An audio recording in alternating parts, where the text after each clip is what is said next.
Welcome, friends. We are so excited to launch 2026 with our first longevity Zoom of the year. We've got so many friends joining us today and an incredible speaker, Csaba Lucas, one of my favorite humans on the planet. So everyone's in for a treat. Again, our whole vision here is we want to create this community of longevity enthusiasts who are eager to leverage all of the breakthroughs of the longevity advances to learn together, grow together, and make the world a better place together. And our big focus is how do we take this to the next level? I mean, so many of you have been part of this journey over the past year or two. And so we're launching longevity forums. And so we're going to be excited to share more about how you can be part of a community of 14 peers where we benchmark all of your biomarkers and get a really good sense of how much longer you're likely able to live. So this is just the very first part of that journey. Thank you for joining us. And as always, Mark Champagne, our incredible host, thank you for bringing the magic and the love to our conversation with Csaba Lucas. Yes, thank you, Curtis. Thanks, Chava, for attending this, and all of you for being here. And of course, I think we all owe each other a thank you around putting our health first and being curious and open and exploring possibility around this topic. I mean, um, the vast majority of the world's not doing that, so here we are, and I think we should celebrate that. I'll just share my screen really briefly, just to give you a bit of a plan on what's coming up in terms of the agenda and the time that we've got together over the next hour and a half. So we will do a quick grounding practice. We'll throw on a bit of breathing, some guided breathing. It'll be a little bit more upregulated, blow out some of that mental clutter, bring us all in one spot, mentally, so we can release whatever we're coming in with personally and professionally, and also just gives us a moment to breathe, which I think we could all use at any given time in the day. And then we'll jump into a discussion with Chaba. Well, it's more of an interview style, so very conversational and fluid. And then we'll have some time for some questions and so forth at the end with Chaba as well. And then we'll jump into our signature plus 22 breakthrough experience, which is really all around getting into the whys of our longevity and why we want to live to a certain age and what that means to us and so forth, to really add some motivation and attach it to meaning. And for those who have been here before and done that exercise, we're actually going to throw all of you into a specific room with Curtis and Chava to do some one-on-one while we go through that 10-minute experience for the journaling. And then we'll all come together as a group and as always share as a group in those experiences. And then we'll close things out and share what's next. So that's the plan. Is everyone good with that? A little thumbs up. Awesome. Awesome. Frank, if you don't mind muting potentially. There's a few that are unmuted. I'm not sure. There we go. Awesome. Okay, it's who here, just quick show of hands, has done any kind of guided breathing? Yeah, perfect. So the hands are going, or there's more hands, more and more as we ask that question, which is always exciting. But just for those who haven't, and even for those who have, this is a little bit more of a faster breathing sequence. So totally normal to feel a little bit of tingling in the extremities on the breath holds. We're breathing kind of quickly on those on those breathing patterns. We're just oxygenating the body. It's totally normal. Make sure you're sitting down. No one's ever passed out on us, but you enjoy the feeling, enjoy the calmness and the lightness in your head and so forth. And you'll see, literally within minutes, we can completely shift our mental state, and that's why we're doing it. There's a bunch of physical benefits, of course, to any kind of breathing, but this one is really to clear out that mental clutter and for us to all come in to this experience present, something that we can use really in any kind of situation in life, personally and professionally. So Let's do it. You can kill your camera so you're not self-conscious about your breathing because I really encourage everyone to like fully breathe in and fully breathe out and follow the cues. And then as soon as we're done with that, we'll start our chat with Chaba. All right, let's do this. Curtis, can you just give me a thumbs up? Can you Hello. hear this? Ready to get All right, focused, be perfect. productive, and have an awesome day? Let's do this thing, starting with in 4, out 4, nasal breath. In 2, 1. In, out. In, out. In, out. In, out. Double time, here we go. In, out. In, out. In, out. In, out. In. Get lost in this.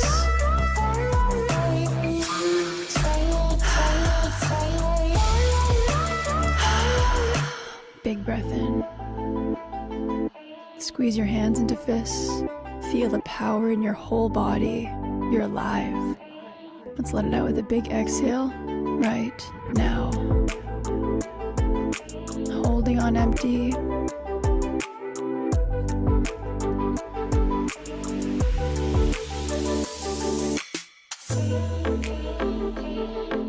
Conjure up the power you have within you. Feel it. Let's breathe life into this again. 2 count breath. Here we go. In, out, in, out, in, out, in, out, in,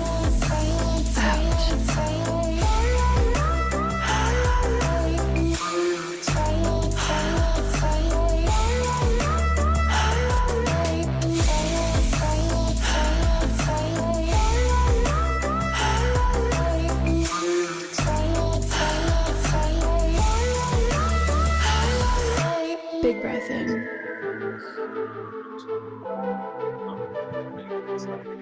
Empty it out. Getting ready for a 1 count breath. In, out, in, out, in, out, in, out, in, out, in, out. Get lost in this. You got 30 more seconds. Give it your all.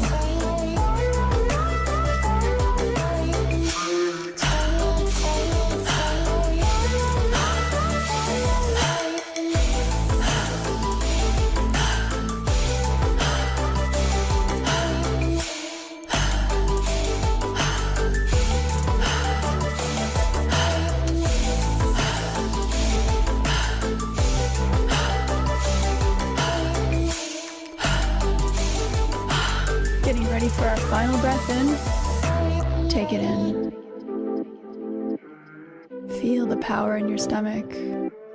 Feel the drive in your heart. Use this today. Let it out.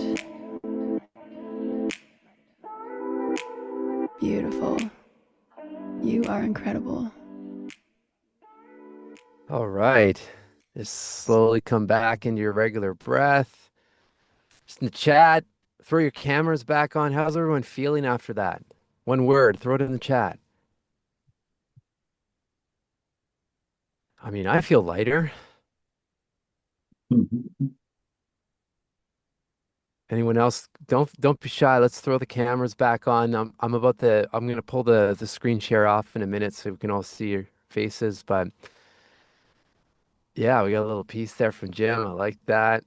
Love it. I mean, I'm always amazed just being reminded of the power of the breath. That literally was a couple of minutes of breathing together. For me, whether that's stepping on a stage or jumping into a client presentation, doesn't matter what it is. I mean, you literally can take 10, 20 seconds and just regulate the nervous system, right? Or in a case like this, hype ourselves up, blow out that mental clutter. The key is that when you're focusing on a breath sequence like that, what you're not doing is stewing on negative thought patterns or stuff that happened 10 minutes ago or an hour ago or earlier in the day, right? it's impossible to be stewing on that stuff when you're really focused on the breath. So that's why I love it. So upbeat, hot, more energized. Love it. Love it. Um, you all have Chaba's details and bios from the invites and so forth. So I'm gonna stop sharing that now so we can all see each other in an easy way. And I want to give as much time as possible for this conversation because this gentleman is just, how do you describe Chaba? I mean, Curtis knows what I'm talking about. I mean, he's such an extraordinary, awesome human being that's, got a tremendous wealth of knowledge and experience, has had some wicked experiences around the world with hunter-gatherer tribes and a bunch of time within companies, startups. He's an entrepreneur himself, of course. I mean, he just has such a vast array of experience combining what I would say ancient teaching and philosophy and practices and wisdom into modern day living and longevity and experiences and coming together with a real unique combination of how do we actually do this in the world that we live in today.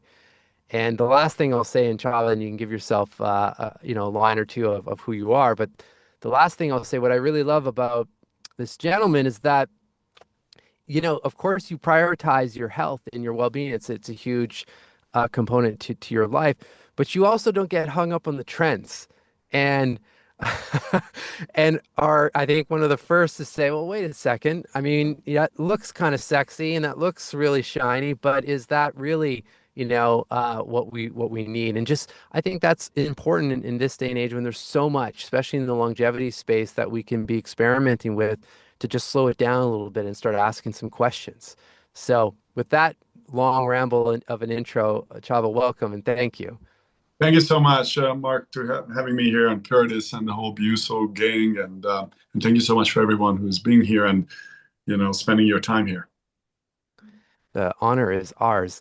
And just maybe Curtis, just maybe keep an eye on the chat, but I'm going to try to stay as present as possible for the next 30 minutes with Chava. Then at the end, we'll go through the chat really quickly and hammer out some questions. So just keep those questions rolling in the chat. Chava, first thing I want to ask you about, and this came, we spent a couple of hours together on a podcast last week, which super grateful to have that time with you. And so now we can go really, really deep on a couple key topics. But the one thing that really, I think you said these exact words, the thing that caught my mind was, don't get caught in the longevity and future trap. What did that mean to you, or what does that mean to you? Well, this is really interesting. In my experience, Mark, most important thing to realize for us what environment we exist in. And we need to be brutally honest about that. And we, as Westerners, we exist in a scientific materialistic world, which basically patterned pretty much everything that surrounds us to suck us into a consumer way of looking at everything. Doesn't matter what it is, And this consumer way of looking at everything hides in unpredictable ways. It can pose as something to do for you as an individual, yet it turns into a therapy culture where the therapist's incentive is to make sure that you keep hanging in there, because if they really do a good job, you spend one session with them and then you can say bye-bye and you're good, moving on. It doesn't really feed anyone in a consumer world. And longevity is very much like about that as well. Listen, I've been caught up in the shiny objects. I've been just fortunate that over 35 years, I've been on the forefront of health, fitness, wellness, medicine.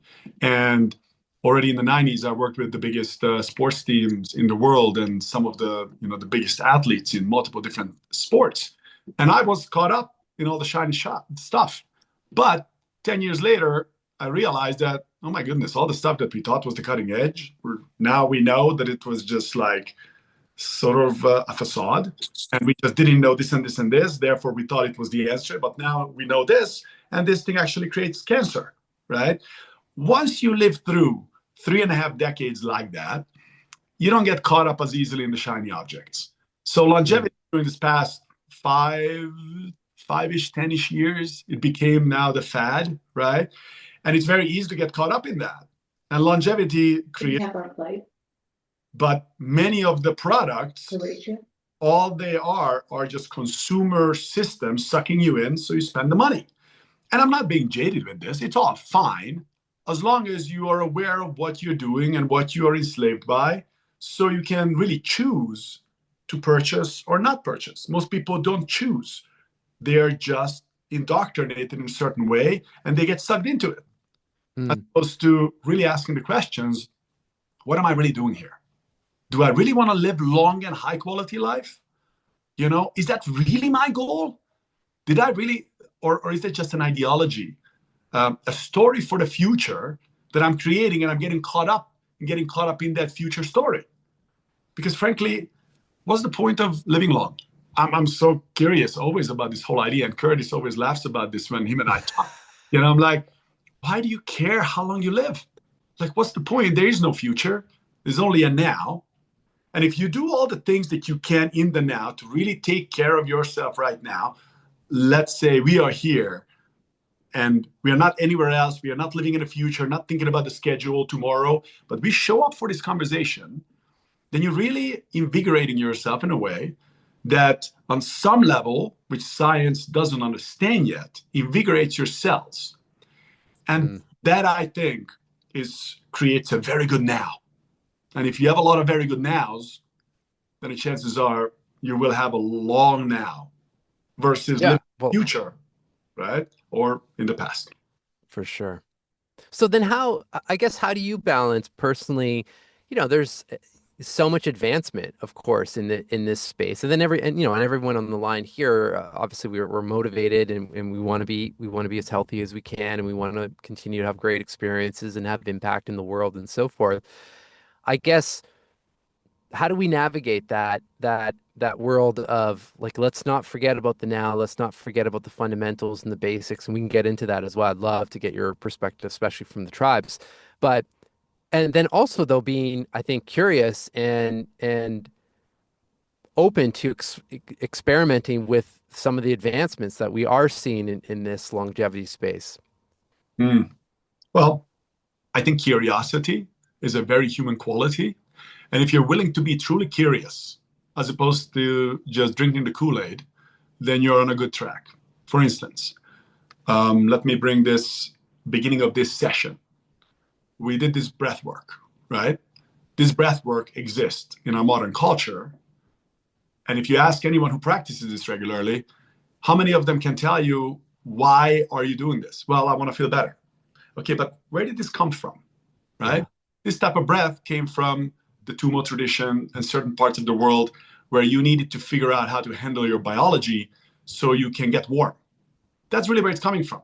So indeed, up in the Tibetan, high mountains and many different places where there are extreme weather, you literally needed to figure out how to turn on your body so it can create heat to the level where it can help you to survive when things are extremely bad. The Chukchi tribe up in Siberia that I had the good fortune to examine deeply and spend a lot of time understanding how they look at what it means to be human, can sleep outside in minus 50 degrees without any shelter, right? They have to be a master of their biology. And breathing is one of the ways how to turn on your power heating turbines. So that's how it evolved. So if the reason I wrote in the chat, how do you feel? I feel hot. Hot, yeah. Because doing stuff like this, it evolved for you to actually be exposed to something very cold. Now, currently I live in Lake Arrowhead, and the good news about this time of the year, that we have a very cold lake here. And I always go out there, I do this breathing and immediately jump into the cold lake because it's invigorating to be able to exist with all that turbulent heat that I have in my body. Without that, I'm sitting here in front of the camera and I'm like, I'm burning up a little bit, So going down on that path, why are we doing what? Being curious about it. It's a good way to start to examine, what are you doing for what sake? And you don't fall into the fad of the guru culture. Because the guru culture operates the following way. I have the answers. You don't know. Follow me. And that's that. It's just another way of being consumer. Let it be following Osho, Tony Robbins, whoever is the latest, guru. If you ask the questions, if you're curious, then you will understand one of my favorite sayings of Buddha, which is if you meet Buddha, kill him. I thought about it a lot. What the heck does that mean? But I think what it means, Buddha was trying to tell you, if you're looking at me believing I have the answers, you're looking at the wrong thing. The answers reside in you and you only, you know? And most important thing, and Curtis knows this very well, anytime I talk to any individual, let it be family member, business partner, just a stranger, I always want to make sure that people don't think that I have some answers that are so special. No, not at all. The only thing that I think maybe I do differently than others, I'm willing to get into deep conversations because I know that wisdom only bubbles up in a conversation. It doesn't bubble up in the individual. It bubbles up in a conversation like this, that you, Mark, asked me a question and it inspires me and I'm willing to go down on that rabbit hole. It's not like I prepared to tell you this. I didn't prepare to talk about the breathing, but you triggered that in me and vice versa. So together we can explore wisdom that individually is not available to us, right? So conversations are key. Communities, what you guys are doing here is key. Without this, real things don't bubble up. And in our current world, in this scientific materialistic culture that we exist in, nothing wrong with it, by the way. Don't misunderstand me. I'm not dissing it. I think it's amazing. But it is a juvenile culture. And in my definition of juvenile culture is where what's good for the individual who exists in this culture and what's good for the society in this culture, there is a misalignment. That's a juvenile culture. You know, I spent all this time with the Zuwasi and many other tribal cultures around the world for 3 decades on and off, sometimes spending a month with them, living with them. And it's very interesting. Like the Zuwasi is my favorite example. The reason I wanted to spend time with them originally, because they have the longest unbroken culture that we know of in human history. Those Where are they, Csaba? in sub-Saharan Africa, somewhere on the border of Namibia and Botswana in Africa. So, and I was very lucky when I got really interested about them. They were still living, back in the 90s, they were still living closer to the hunter-gatherer ways than any other culture probably around, beside the ones that are uncontacted. So what was interesting to me to embrace, embed myself into that culture, that there were rituals and traditions that gave you the human manual, how to be human, through rituals and traditions. And they had 70,000+ years to develop those rituals and traditions. We have this scientific materialistic way of looking at how to be human, which is about a 300-year-old concept. It's a very young concept. And we started to create a way of being a human through that lens. It takes a long time for a culture to evolve so much that through the rituals and traditions that we develop, we teach the individuals who exist in that culture how to be well and serving the society simultaneously. And the way how, again, this is just my definition, the difference between how you need to show up in an ancient culture versus a juvenile culture. In a juvenile culture, there's tremendous amount of pressure on the individual. The individual need to really buckle down, use curiosity, and you got to make sense of things for yourself. You cannot drink the Kool-Aid because it's just not, the Kool-Aid is too new, fresh. It's out of balance. It hasn't had the time to boil down to its essence. So the individuals need to buckle down, like all of you guys on this call. When you take a good look at your life and you dig and you figure out how to be well as an individual and show up simultaneously effectively in society, your individual evolution is what's going to lead over millennia, or let's say hundreds and hundreds of years, a cultural evolution.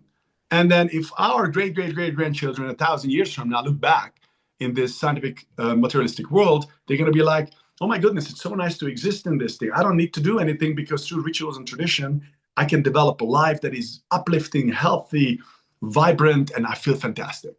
That is not the case currently. And we just need to be okay with that. It's not bad or good. It is just what it is. So anyhow, I could go on But Yeah. No, no, thank you. I mean, I'm curious. So Frank has a good question in the chat. He said, my father's 95, mother's 93. They're both still very mobile and active. What percentage of longevity do you believe is hereditary? And then additionally, I believe in the 1900s, the average age that people lived to in the US was 40s. I think now it's at yeah, 70s. yeah. Okay, so that's a great question. And what's interesting is, how do we view ourselves as a species? I don't like to look at 2, 3, 400, 500 years back into the past because it's meaningless. We evolved to be a certain type of creature on planet Earth as a species. The animal aspect of ourselves evolved to exist in a particular way that can be summarized just high level as a hunter-gatherer way of existence. Most people don't know what that means. That basically means tremendous amount of shift and change on the daily basis. You need to go with the flow. You need to be able to pivot. You need to be extremely creative, and so on and so forth. All of those qualities are needed. Life is ever changing. There are no predictable way of tomorrow. You don't think about how's that going to be next week. Let's prepare for it, because there were no fridges. There's no way to predict what's going to happen a week from now. It's very, very little prediction for the future needed. So that's what we evolved to exist with. Then there was the agricultural evolution that showed up. Then the robots started to come into our lives. When you knew what's going to happen in September every year, that's when you're going to harvest. You knew every March, I'm going to have to dig the earth and put the seeds in there, dig the earth and put the seeds in there. I'm going to do that for about 2 months, every single day, exactly the same way. The robot came into our world. The robot got on steroid with the Industrial Revolution. Industrial Revolution brought in an extremely robotic world. And now we're living in an interesting world where people create their schedule. If you're not successful, others create your schedule. If you're successful, you create your schedule. But you pretty much know what you're going to do. Very, very rare that you need to really go with the flow. Indeed, that's the trap of success. You succeed in this materialistic world, what we live in. That means you have money and you become free. You can do whatever you want. But the freedom is interesting, because it ain't freedom. You are your own prisoner. You create your own schedule and your want and wishes. And it's a guarantee it ain't going to expand any direction. Because if you decide what you do, that means you limit how far you're going to go in life. So exactly the individual who's deciding everything and controlling everything is in the way of really evolving further. So when I talk to a group of people who did well, and it comes to longevity, I ask them, okay, you're interested about longevity. Good. Now, how interested are you really? Are you interested that you give $10,000 to have your plasma removed? That's a 45-minute hour protocol, right? That's interest, right? But do we know any humans who lived long and high quality whose plasma was removed? No. Scientists tells us that. Okay, yeah, scientists tells us that. And the consumer world who created the system that you can pay $10,000 for something that doesn't really cost much, and now you're paying for it. So you're plugging yourself into this consumer world. And are you interested really? Is that interest? And might be. Because if you're really interested, we have the data. There is no at all any kind of haziness there, what really works. The problem is the things that really create a long, high quality life are very inconvenient for people who are successful. Because you got to actually stop living the way you live. You need to change your environment. You need to change your schedule in ways. You need to create environments and situations where you are out of control. Now, Mark, you know that I led hundreds and hundreds of extreme journeys in my past. And the reason for the journeys was not, there was no social media interest in it. It was simply the one thing, which is these extremely successful, wealthy people wanted to explore life differently. And then everyone has a wiggle room within the life that they lead to evolve further and expand themselves. But the environment you created is going to be creating a ceiling, and it's a very predictable ceiling. The only way to really break through in some regards, that you need to pull the individual away from everything that reminds them who they're supposed to be, what they're supposed to be, and how they're supposed to exist, and get them in that situation where they're completely out of control. So they're forced to explore themselves differently. And then major realizations happen. And it's not easy. It's not comfortable. It's really not. There's a reason why, if you look up studies, the learning curve for a human from good versus bad experiences, right? Bad experiences creates about 4 times bigger chance of learning than good experiences, because the universe, nature, whatever, created our biology that you really deepen your understanding about how to exist from challenging situations. Now, if you are a wealthy individual, soon as there's a challenge, what do? You hire the best coach. You hire the best this, the hire the best that. If something is inconvenient, okay, I'm gonna hire a better assistant, and so on and so forth. You immediately go outward. When you can afford it, people go outward.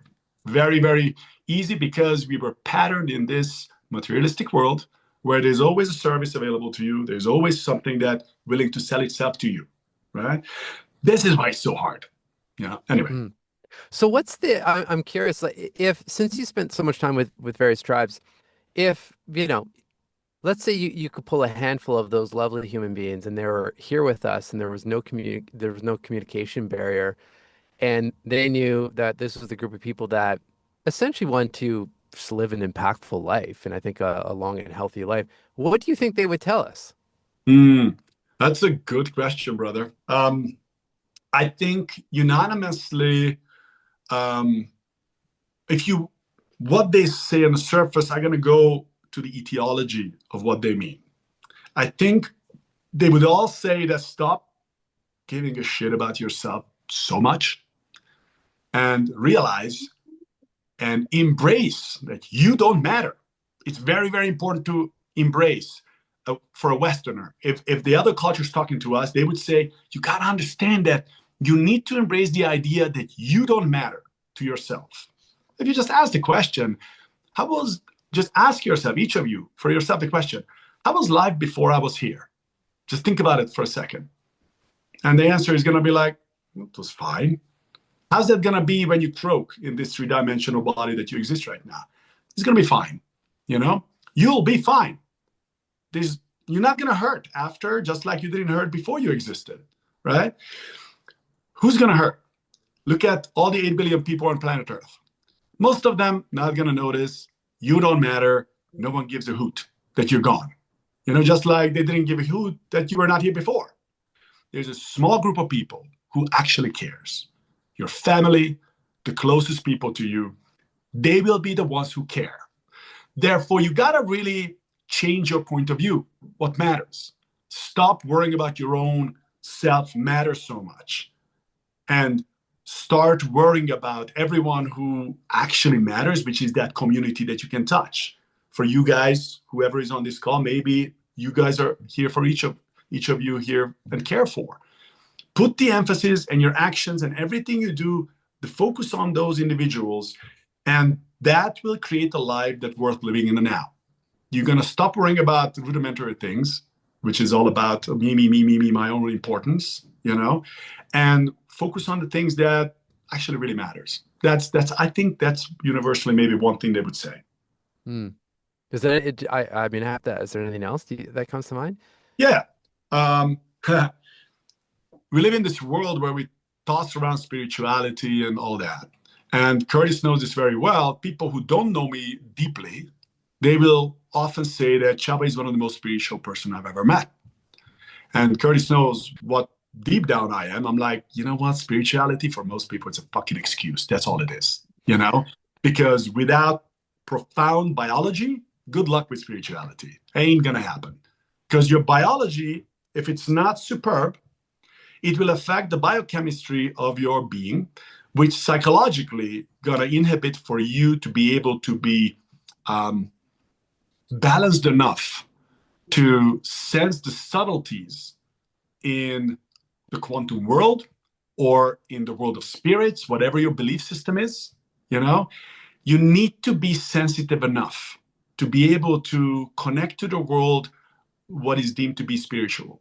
Most people use spirituality as a crutch, and they simply say, well, I'm spiritual. I don't care about the world's materialistic things, the biology and stuff like that. I don't care anymore. This is beyond me. Like, nah, you got to take care of your biology like crazy as long as you live in this 3-dimensional body. And again, What is our body? I think, Mark, that's the most important to wrap our mind around. And I think the best metaphor to think about us differently than how we currently most people think. We are much more like a whirlpool in a river. If you're looking at a whirlpool, you can identify it. You can point to it. Oh, look, there's a whirlpool, right? It's well identifiable. It's doing its thing. It's whirlpooling around, right? But what happens if you grab that whirlpool? You get the big nothing, water, and it comes out of it. It doesn't exist. It doesn't exist without its environment.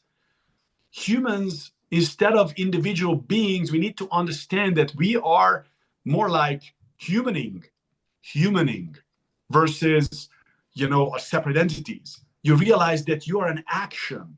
The universe essentially showing up in the form of a human, and through us, it's creating this action that you can point to. But as soon as you go deep enough, you realize you don't exist. Like, how do you exist? Like, I can't exist here without the air around me. I can't exist without my chair because I'm going to fall through the floor. And then you start to really define yourself. You realize it's a ludicrous idea that I'm a separate thing from anything whatsoever. Once you think this way, you become humble enough to actually really pay attention to what matters in life instead of being caught up in this constant turtle positioning of me, and all that, So you start to exercise your being in a way that it's flows with the universe itself. And I know it sounds esoteric, but this is the only way to really act in life in a way that is truly authentic. Otherwise, you ain't going to be authentic. You're going to be indoctrinated, and every indoctrinations make your being act in a particular way. Anyway, makes sense? Yeah, no, I mean, everything comes back to, I think, the now and presence, right? And I think slowing down enough to ask the questions that you've left many of them, but just being real clear on the why and what we're doing, what matters, and so forth. And now that everyone's canceled their plasma exchange appointment, what what fundamental, before we jump open up for questions, like what's the, I guess, fundamental principle that you would love to leave us with, or that you operate from, that maybe we haven't touched on? Mark, just as I mentioned, we need to work really hard to stop feeling like we are so important, because soon as you feel like you're the center of the universe, that's when you're starting to act in a way that you miss the point of that there is no separation between you and anything else. And when you're doing anything that is harmful, out of balance to other things, let it be other humans or nature or what have you, you're actually doing it to yourself. But that requires some practice to get to that place. I will never forget, as you know very well, I had the good fortune to participate in ceremonial protocols of weather medicine, animal medicine, plant medicine, all kind of different things for a long time, hundreds and hundreds of times in the middle of jungles. And I remember the very first time when I feel like I really got to an interesting place. I came out of the ceremony after 4 or 5 hours, and there was a tree.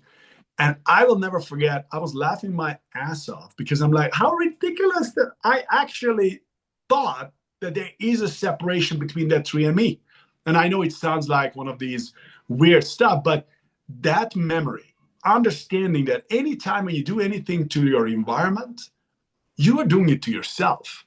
If we would have that, all of us, we would really fundamentally change the way how we're looking at national parks, Earth, to other humans, other cultures, and everything. So that would be really nice. Just stop Well said. on the illusion of separation and embrace the reality of oneness. Well said. Any questions for Csaba from the group? I mean, feel free to unmute or in the chat.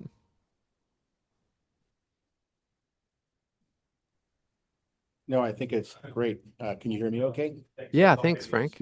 Yeah, thank you, Csaba. This is really quite fascinating. And I was tracking you on earlier when you were talking about, not looking back 200 or 300 years, because that really, doesn't help support the longevity, because, like you said, the refrigeration, and then we speed up through the Industrial Revolution. And I'm also putting in that context of the oneness that you just talked about, spirituality, people's passion, purpose, and why we're even here, why live long, why is, sometimes my father even asks, why the hell am I around? I said, for me to tell you some more jokes, at 95. And I do like having him out because he said, Dad, you get to use Chat GPT. I get to take you in my Tesla and you get to see it self-drive. We're experiencing the future. Question that I have is centered around a little bit of what we just said. So the contextual aspect of moving forward, right? We're moving forward in time. We're not thinking solely on like you said, how we evolved. But I want you to now thrust in super artificial intelligence into the conversation of longevity and how it means to you, basically the indigenous tribes, all the things that you experienced when you did medicine work, people who have done our ayahuasca, but now we're moving at such an incredible space. You can think Moore's law. What was yesterday, in 24 hours, it'll change. So could you now roll in, if that makes sense, the super art, not today's ChatGPT or Claude or Tesla's I forget Ara or whatever it is, but the idea of how to juxtapose those two worlds, including the spiritual things. Frank, thank you for this question. Super important question. This is the first moment since we are hunter-gatherers that it became superbly important to know thyself and have true agency over who you are as an individual. When you were a hunter-gatherer, you had to really take agency of yourself, because if you did not pay attention, you walked into the lion's den really quickly, easily, and you got eaten. It was very important. Soon as we transitioned our species into this farmer, industrial, and so on and so forth, you could kind of check out very easily and go through your whole day and you're like, well, this day go. Where was I? Right? You were in your head, you were in the future or in the past, what have you. Today, if you don't pay attention, you will be enslaved with technologies more than ever before. If you don't pay attention to know thyself now, there are companies that are set out to know you better than you know yourself. And soon as an organization know you better than yourself, they can easily make you into their feeder of consumer system. So I believe that we are arrogant enough, mostly in the Western world, to believe that natural selection has been figured out by us. We don't have to worry about it. I argue this. Natural selection always existed and exists right now. It just operates in unpredictable ways. AI is, I think, nature's creation as a natural selective mechanism to a big brain. So if you have a big brain, but it's out of control, this will enslave you. For example, you don't figure out this big brain creature, a human being, how to show up for other human beings in a spousal relationship, what's going to happen? The AI is going to drive your attention and you're going to fall in love with an AI, right? What does that do to your DNA? Well, you ain't going to create a baby with an AI, that's for sure, And as a mass, after 1 or 2 generations, your DNA will be sorted out. But if you're someone who figured out how to be balanced in your life, at least aim for a balance in your spousal relationship, biologically, as a human being, in all these departments, AI is going to help you to be more effective than ever, actually taking the robot out of your life first time, since we are hunter-gatherers, and truly embrace life with this immense creativity, that only was available to us really before we needed to have this robotic way of existence. So it's a natural selective mechanism, the way I look at it, Frank. And I used to want to save every human being on planet Earth, but I realized it's impossible. And I start to honor that, agency of individuals' own existence matters. If you don't have it, I'm sorry, but maybe your DNA and the way how you're looking at what it means to be human need to be sorted, because you're too caught up in something, and that's probably not good for planet Earth either. That's how I'm looking at it. Yeah. It's really full circle. Thank you. I mean, it's our version of the lion's den, really, as you're saying that, right? And And not just with AI, as you're saying that, I was thinking, I mean, just look at the people that are on the call here. Everyone's deciding to be curious and learn and so forth versus, the vast majority of the population is on autopilot and super sick and dying, literally. Yeah. That's the other kind of version of this, I think, right? And Mark, one more thing, since I think most people probably here done quite well in the world of business, all of this evolution that's taking place right now, where we need to embrace what we are wired for and embrace this modern technology and bring it together, is the next evolution in many regards. If you're looking at what it used to mean to succeed in business, it used to mean if you had a high IQ, that was a pretty predictable way for you to actually do quite well in business. That's not the world anymore. You need to have, emotional intelligence. EQ became really the future of business. I am a GP, I have 39 different ventures in 7 continents as equity shareholder. Some of them I'm president, some of them I'm CEO and founder and all that. The VC firm that I'm involved with, I was surprised that they ended up reaching out to me and offering me, and to become a GP in it. And the group itself, it was very, very unique. They've been working together for 24 years from a different culture. It's a very interesting group of people. And my managing partner told me, Csaba, it's very simple. It's like, I don't care about the business typical know-how. I care about who has the ability to understand and have that emotional intelligence, because that's the future of business. That's the only thing that will matter. Everything else will be taken by AI and technology. Emotional experience, connecting to other humans is everything. Therefore, you are the future of business. I was like, that's interesting. But it fits into this whole concept. Sure. Thank you. Curtis, just one quick last question, and then we'll jump into the next part of this experience. So I know everybody on this Zoom is super, super busy, and they're looking for one practical application for not just longevity and health span, but how can we really get a massive benefit going before we get off the call? And this is going to be crazy to a lot of people, but Csaba, it's what you shared with me that was like, this makes all the sense in the world, but I don't know if I'm ready to do it. What are your thoughts on sleeping not in your bed, but on the floor? Yeah, I know what you're asking. Yeah, it's like, once you're curious enough, you start to examine the fundamentals of your well-being as a human being. And everyone knows fundamentals: sleep, eat, move, and your state of well-being, how you reflect on your life. Let's just define it like that. If you don't pay attention to these 4 things, then you will have discomfort. So those are your available, easy bases of your existence.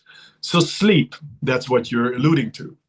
When I started to ask myself the questions about sleep, I realized that, it's an interesting protocol when you don't sleep in a bed, right? Because most humans, if you're looking at all the 113 billion humans that ever existed in the shape of Homo sapiens sapiens, you're looking at most of them, they did not sleep in a bed. Then you start to question, wait a sec, maybe sleeping in a bed is not very human. Okay, so how are we going to go about this examining it? And if you actually lay down on Earth and you sleep in a sort of environment where a mammal would normally sleep, you're going to have an interesting experience as a Westerner. First of all, you ain't going to be able to know how to sleep.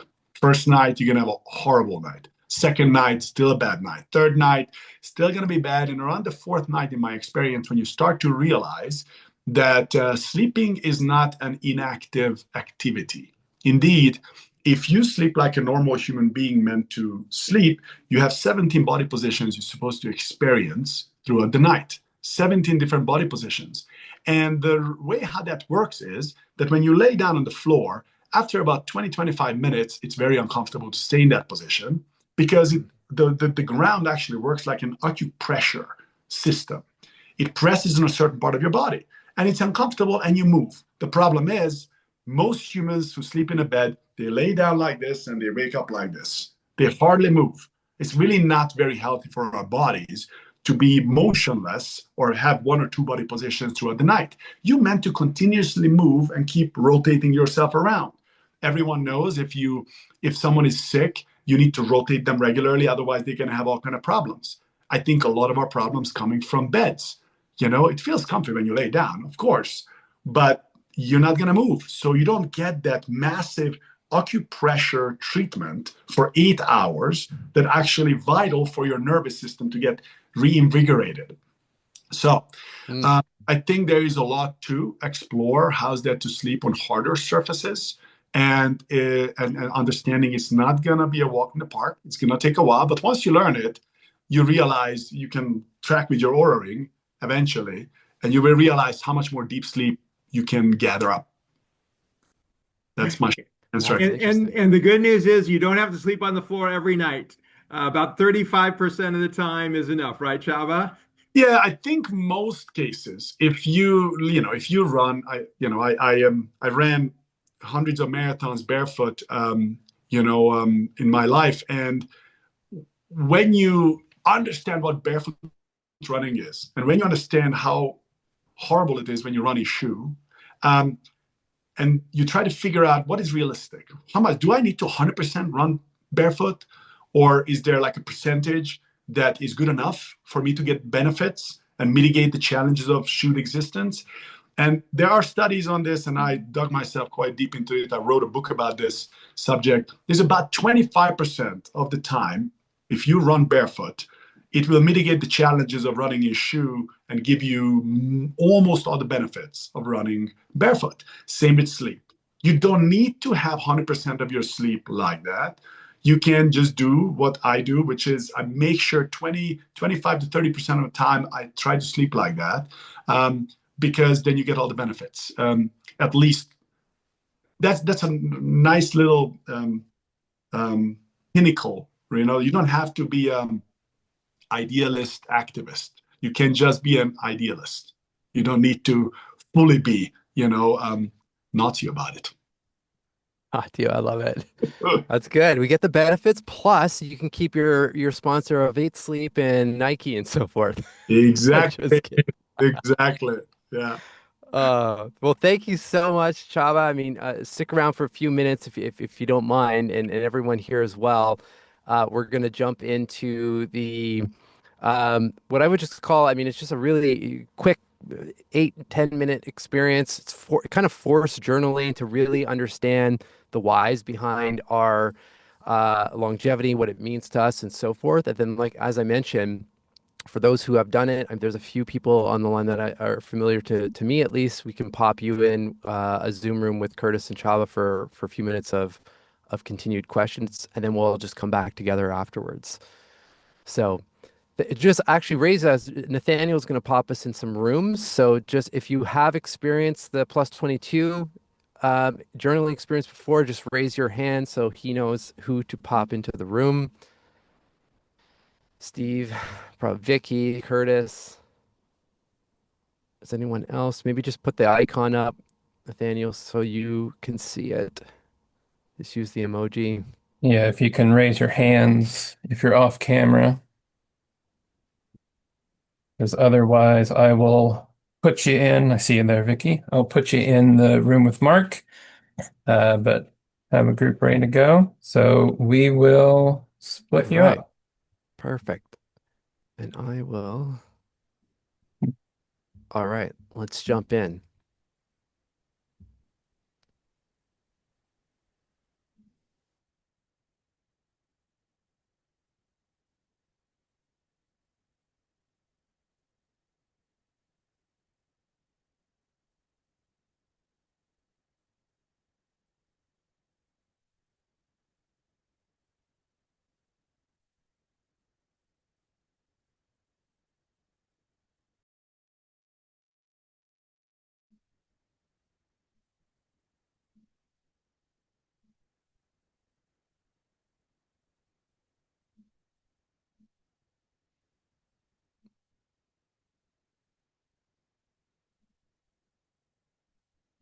All right.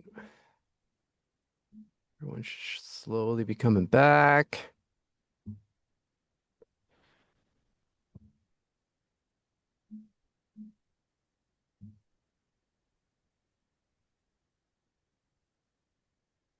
Oh, we wait.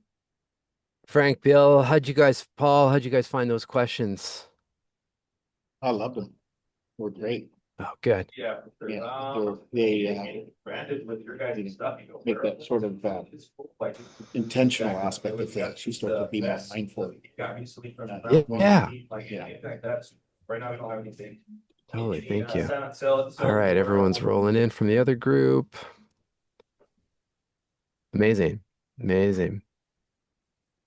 All right, well let's just take a few minutes with the group share. I mean, obviously the group I was with, we were jamming on, why we want to live longer, what it means to us, and we ended with the question around the guidance our future self would give us in this present day or present form, I guess you can say. So if anyone wants to share any of that guidance, it's always quite inspirational.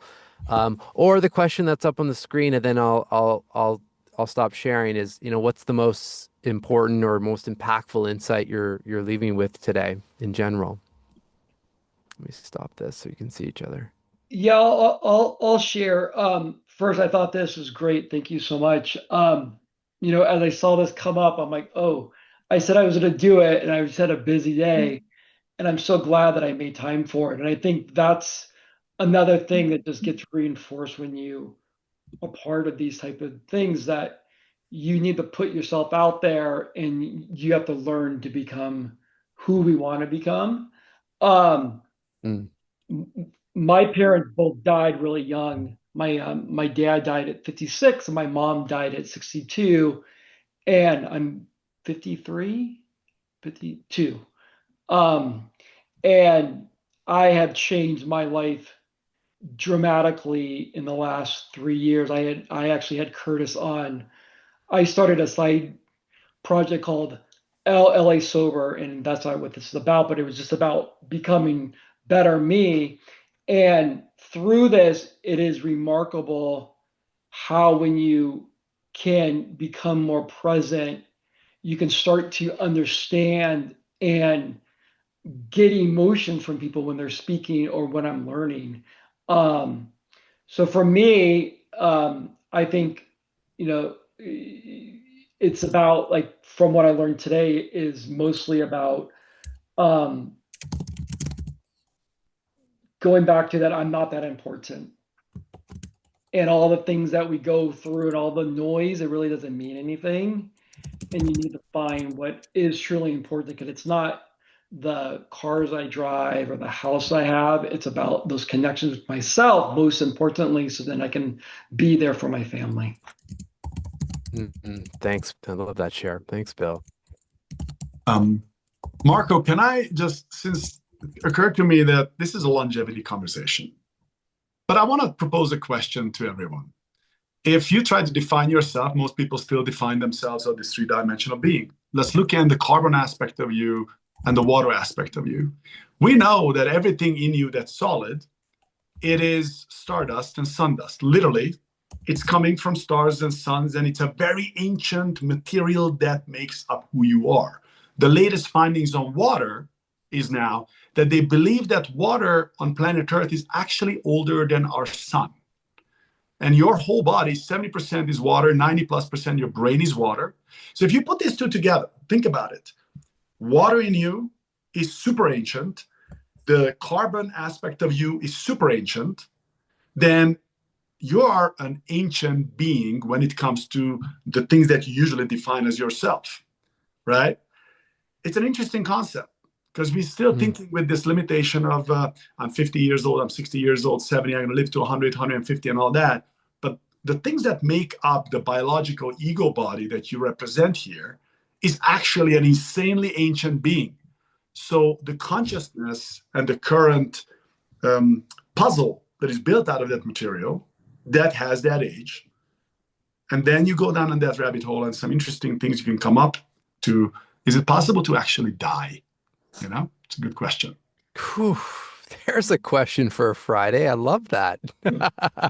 That's a big one. That's good. I don't know if we're going to answer that one on the call, but it's fascinating. Thank you, Chava.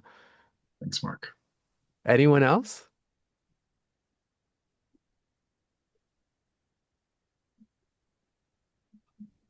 All right.